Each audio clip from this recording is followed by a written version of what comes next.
Soy Chris Trusses y hoy voy a hablarles de las conclusiones principales acerca de la modificación de la radiación solar del informe del Grupo de Trabajo 2 del IPCC. En primer lugar, ¿qué es la modificación de la radiación solar en este informe?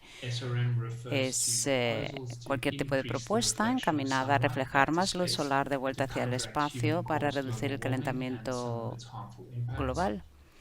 Se ha investigado sobre todo la propuesta de introducir aerosoles en la estratosfera para crear un velo muy fino que sea capaz de reflejar la radiación solar que llega al planeta. ¿En qué contexto el Grupo 2 del IPCC examina la modificación de la radiación solar? Lo hace en un contexto de riesgos asociados al cambio climático.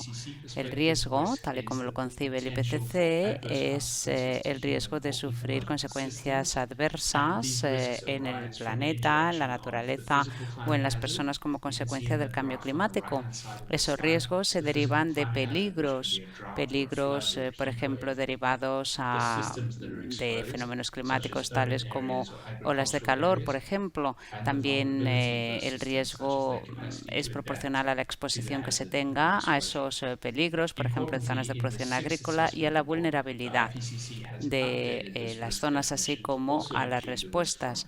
Las respuestas pueden reducir el riesgo a través de la adaptación o la mitigación, con lo cual el riesgo asociado al clima será más o menos grave en función de cómo se responda ante esos peligros. Las respuestas pueden reducir el riesgo, pero también pueden exacerbarlos o introducir riesgos nuevos. Por ejemplo, si se recurre a la forestación como medida de mitigación, se pueden generar consecuencias negativas, por ejemplo, en materia de seguridad alimentaria. En el grupo 2, la modificación de la radiación solar se concibe como una respuesta ante estos peligros que puede mitigar riesgos o puede, por el contrario, aumentarlos o incluso introducir riesgos nuevos. La mayor parte de la investigación que se ha hecho en torno a la modificación de la radiación solar se ha centrado en los peligros relacionados con el clima y no tanto en los riesgos. Las consecuencias o los efectos de la modificación de la radiación solar dependerá de cómo se aplique. En términos generales, la modificación de la radiación solar puede potencialmente compensar el calentamiento y atenuar algunos peligros asociados con el clima, pero un cambio excesivo, una compensación excesiva puede a su vez generar otros riesgos. La modificación de la radiación solar, por tanto, no ataja las causas que originan el cambio climático. No impide que se siga emitiendo CO2, ni tampoco reduce, por ejemplo, la acidificación de los océanos como consecuencia de estas emisiones antropogénicas. Por eso cunde el acuerdo de que la modificación de la radiación solar debe ser, en el mejor de los casos, un suplemento, un complemento a un esfuerzo sustancial de reducción de emisiones para lograr un nivel neto cero o incluso llegar a un nivel de emisiones negativas. No hay tantos estudios acerca del potencial de la modificación de la radiación solar de reducir riesgos derivados del cambio climático. Cunde la incertidumbre y falta conocimiento acerca de cómo las tecnologías de modificación de la radiación solar podrían en última instancia reducir este tipo de riesgos asociado al cambio climático.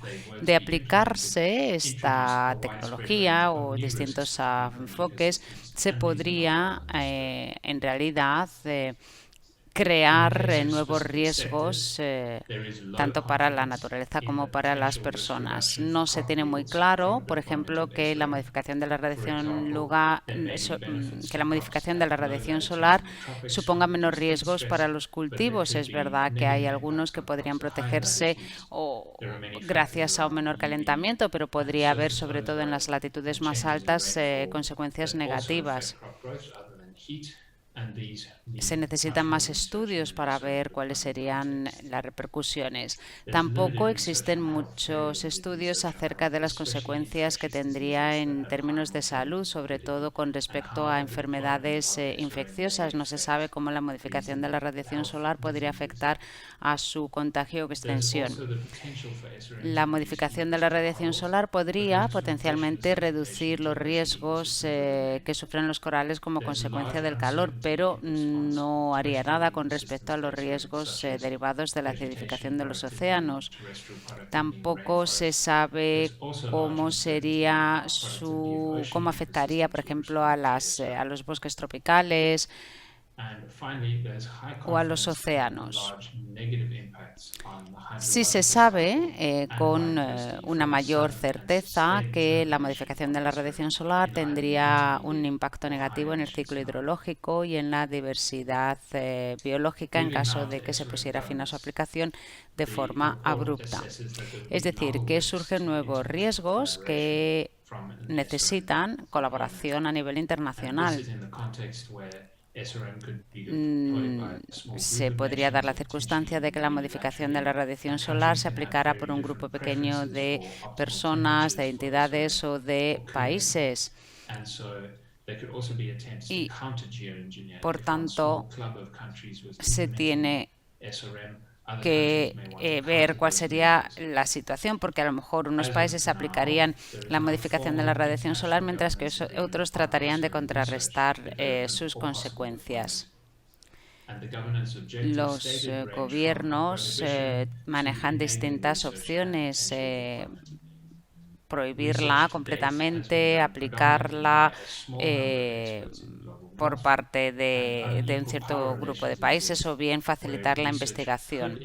Pero esa investigación la realizan sobre todo unos pocos países o expertos que se encuentran en el norte global y por tanto hay un reflejo claro hay un desequilibrio claro en la investigación que podría redundar en un desequilibrio también en cuanto a la capacidad o al poder de gestionar y aplicar esta tecnología. Esta desigualdad en materia de estudios sobre cambio climático queda claro cuando vemos que solo el 3,8% de la financiación destinada a estudios sobre cambio climático se ha destinado a estos estudios en África y en realidad la mayor parte de esa financiación ha acabado en países del norte como Estados Unidos o la Unión Europea. Como resultado, hay grandes zonas del mundo en las que apenas se han aplicado medidas en las que apenas se ha dado investigación en materia de adaptación. En el informe se concluye, con respecto a la gobernanza de la modificación de la radiación solar, que se necesita estar por delante de la investigación para poder protegerse de los riesgos potenciales y de las consecuencias negativas que pudieran derivarse de esta tecnología. Si quieren más información, pueden referirse directamente al informe.